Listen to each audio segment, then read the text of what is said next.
आज की अनसुनी दास्तान पाकिस्तान में म्यूजिक इंडस्ट्री का नक्शा बदलने वाली सिंगर नाजिया हसन की है, जिन्होंने भारत में ऐसे रिकॉर्ड कायम किए जो आज भी कायम हैं।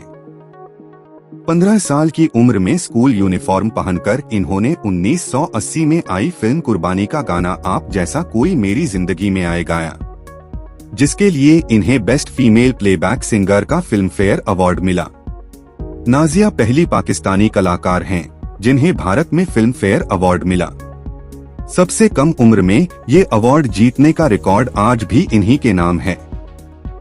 इनके गाए गाने भारत, पाकिस्तान समेत लंदन, अमेरिका, रशिया में भी पसंद किए जाते थे।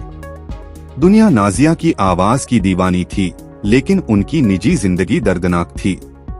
तो चलिए जानते हैं नाजिया हसन की जिंदगी की कहानी। नाजिया हसन का जन्म 3 अप्रैल 1965 को कराची, पाकिस्तान में हुआ।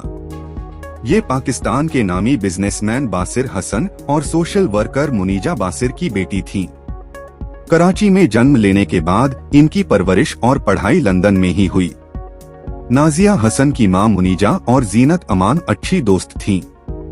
एक दिन जीनत उनके लंदन स्थित घर पहुंची तो कमरे में उनकी नजर गिटार पर पड़ी।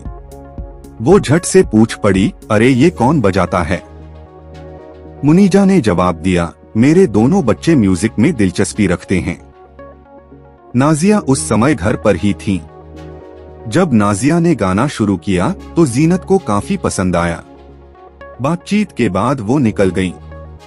एक दिन बाद जीनत ने मुनीजा को कॉल किया और कहा, प्रोड्यूसर और एक्टर फिरोज खान नई फिल्म बना रहे हैं और उन्हें इसके लिए एक नई आवाज की जरूरत है। मुझे लगता है कि नाजिया की आवाज उन्हें पसंद आएगी।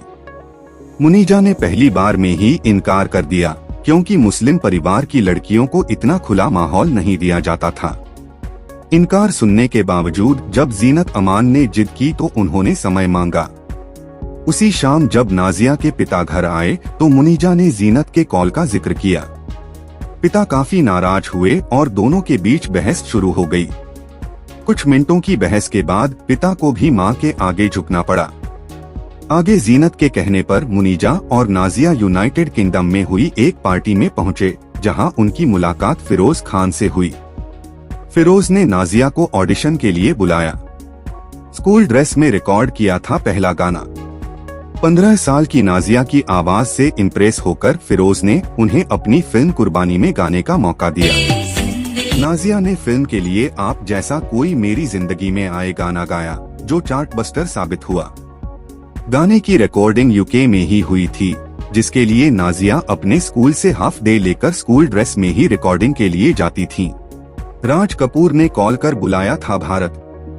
गाने की रिकॉर्डिंग के बाद नाजिया अपनी पढ़ाई में व्यस्त हो गई, लेकिन जब फिल्म रिलीज हुई तो ये गाना चार्टबस्टर साबित हुआ। एक दिन मुनीजा के पास राज कपूर का कॉल आया। उन्होंने कहा कि इस साल बेस्ट प्लेबैक सिंगर का अवार्ड नाजिया को मिलेगा, क्या आप इसे लेने भारत आएंगे? पूरा परिवार भारत आया और नाजिया को शोमैन राज कपूर के हाथों ही अवार्ड दिया गया। अवार्ड नाइट के दिन जिस होटल में नाजिया ठहरी थीं, वहां दर्जनों मीडिया कर्मियों का जमावड़ा उनसे बात करने के लिए इंतजार कर रहा था। आज भी कायम है नाजिया का रिकॉर्ड। नाजिया को 1981 में आप जैसा कोई मेरी जिंदगी में आए गाने के लिए बेस्ट फीमेल प्लेबैक सिंगर का फिल्म फेयर अवार्ड दिया गया। ये पहली पाकिस्तानी सिंगर थीं जिन्हें भारत में ये अवार्ड मिला था। नाजिया पहली सिंगर हैं जिन्हें सिर्फ 15 साल की उम्र में ये अवार्ड मिला। उनसे पहले और बाद में आज तक फिल्म फेयर अवार्ड के इतिहास में ऐसा दोबारा नहीं हुआ। पहले ही गाने से मिली पहचान, फिर दिए बैक टू बैक हिट गाने। पहले गाने के बाद ही कम उम्र की नाजिया एक नेशनल सेंसेशन बन गईं। इन्होंने 1981 में एल्बम डिस्को दीवाने लॉन्च किया। ये एल्बम रिलीज करने वाली पहली प्लेबैक सिंगर थीं। डिस्को दीवाने एल्बम भारत और पाकिस्तान का बेस्ट सेलिंग एल्बम था। साथ ही इसे वेस्ट इंडीज, लैटिन अमेरिका और रशिया में भी काफी पसंद किया गया। पहले ही एल्बम से नाजिया इंटरनेशनल सिंगर बन गई थीं। हीरोइन बनाने के लिए ब्लैंक चेक मिलते थे, हर बार ठुकरा दिया। बेहतरीन सिंगर होने के साथ साथ नाजिया बेहद सुंदर भी थीं। उनके पॉपुलर होने के बाद हर नामी फिल्म मेकर उन्हें अपनी फिल्म में साइन करना चाहता था। हालांकि परिवार के लिए हर बार नाजिया ऑफर ठुकरा दिया करती थीं। दरअसल नाजिया के परिवार वाले पढ़ाई को उनके लिए एक बेहतर विकल्प मानते थे। नाजिया हसन का एल्बम डिस्को दीवाने इतना पॉपुलर हुआ कि नाजिया जहां जाती थीं वहां भीड़ लग जाती थी। एक बार जब ये कोलकाता एयरपोर्ट पहुंची तो इन्हें देखने भर के लिए 1 लाख लोग जमा हो गए। नाजिया की बढ़ती पॉपुलैरिटी देखते हुए बिड्डू ने उन्हें म्यूजिक एल्बम स्टार में एक्ट करने का ऑफर दिया, लेकिन उन्होंने सिर्फ गाना चुना। पाकिस्तान में इतिहास रचने वाली नाजिया। 1984 में रिलीज हुआ नाजिया का एल्बम यंग तरंग पाकिस्तान का पहला एल्बम था जिसमें म्यूजिक वीडियो था। ये उस जमाने का एशिया का सबसे पॉपुलर एल्बम था। पॉपुलैरिटी के बावजूद पर्सनल लाइफ के लिए छोड़ा गाना। 1991 में नाजिया ने अपने भाई जोहेब के साथ म्यूजिक एल्बम कैमरा रिलीज किया, जिसके ठीक बाद उन्होंने अनाउंसमेंट की कि ये उनका आखिरी एल्बम है। पर्सनल लाइफ में फोकस करने के लिए नाजिया ने हमेशा के लिए गाना छोड़ दिया। लंदन से पढ़ाई पूरी करने के बाद 1991 में नाजिया ने विमेंस इंटरनेशनल लीडरशिप प्रोग्राम में इंटर्नशिप की और बाद में उन्होंने नेशनल सिक्योरिटी काउंसिल में नौकरी की। उन्होंने लॉ की डिग्री भी ली। 30 मार्च 1995 को नाजिया ने कराची के बिजनेसमैन मिर्जा इश्तियाक बेग से शादी कर ली।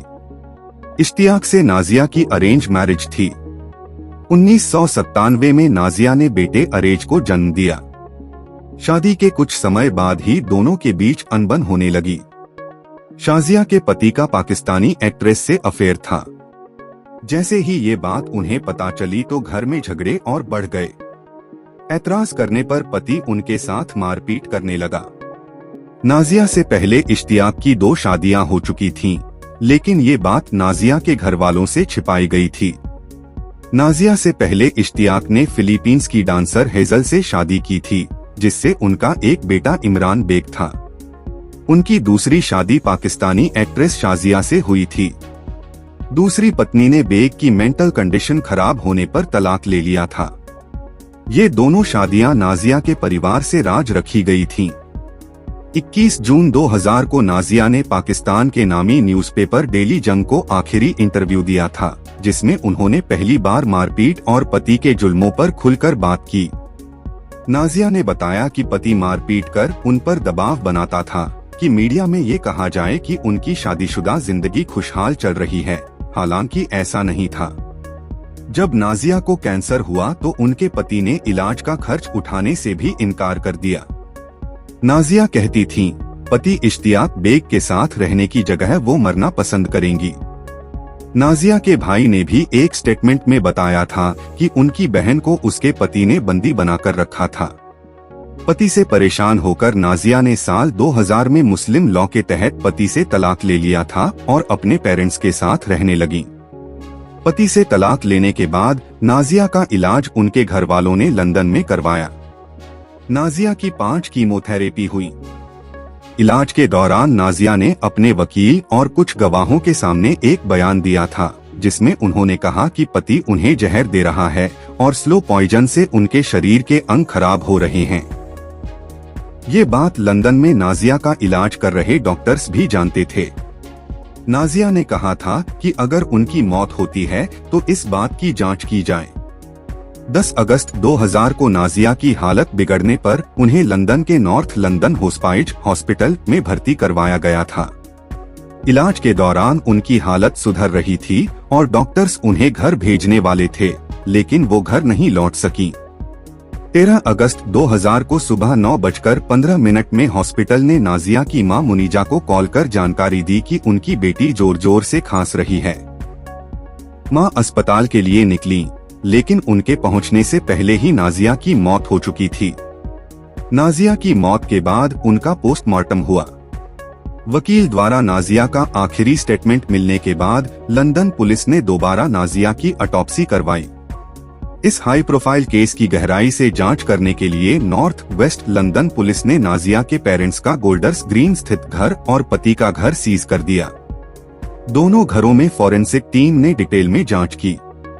यूके ने कुछ महीनों बाद एक जांच रिपोर्ट जारी की जिसमें स्कॉटलैंड यार्ड जासूसों के अनुसार नाजिया की मौत का कारण लंग कैंसर बताया गया था। उन्होंने पाया कि ये एक नेचुरल डेथ थी। पाकिस्तानी के नामी न्यूज चैनल जियो टीवी के अनुसार 13 अगस्त को हुई नाजिया की मौत के बाद 5 महीनों तक जांच के लिए उनका शव लंदन के मुर्दाघर में रखा गया था। परिवार को उनका शव 5 महीने बाद 9 जनवरी 2001 को सौंपा गया था। नाजिया का अंतिम संस्कार लंदन के हेंडन कब्रिस्तान में हुआ था।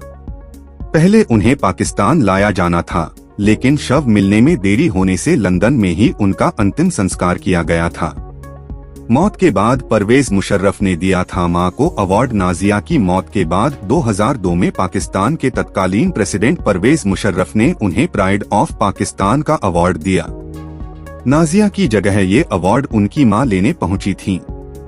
नाजिया हसन गानों से मिलने वाली अपनी सारी कमाई जरूरतमंद बच्चों को दान करती थीं। ये कराची के बच्चों के लिए दान करती थीं।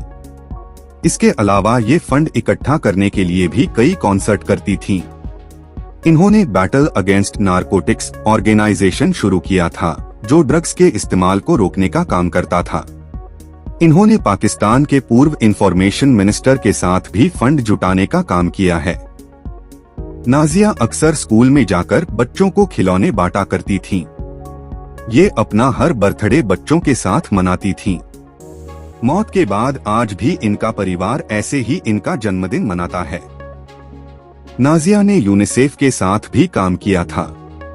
उनके बेहतरीन काम के चलते उन्हें कोलंबिया यूनिवर्सिटी में लीडरशिप प्रोग्राम की स्कॉलरशिप भी मिली थी। हालांकि कैंसर डिटेक्ट होने के बाद वो ये कर नहीं सकी।